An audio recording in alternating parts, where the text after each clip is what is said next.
Ya guys, siang ini di Pantai Kuala Lege,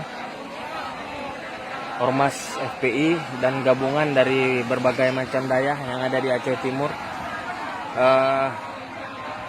berpatroli di kawasan Pantai Kuala Lege.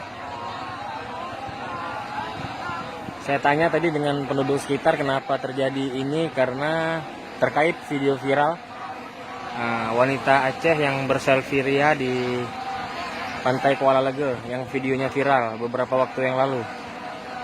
Jadi para santri gabungan ini FPI dan para anak daya melakukan aksi di seputaran Pantai Kuala Lege, Aceh Timur. Nah, ini kita coba.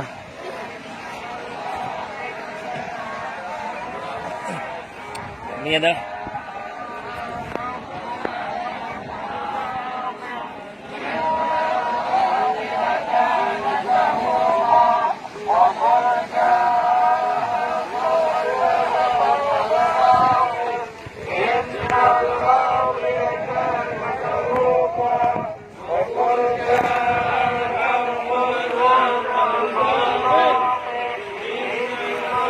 ya, saya di lokasi ini.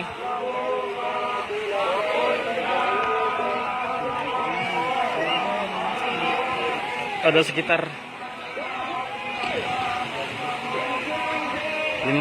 300-an ada.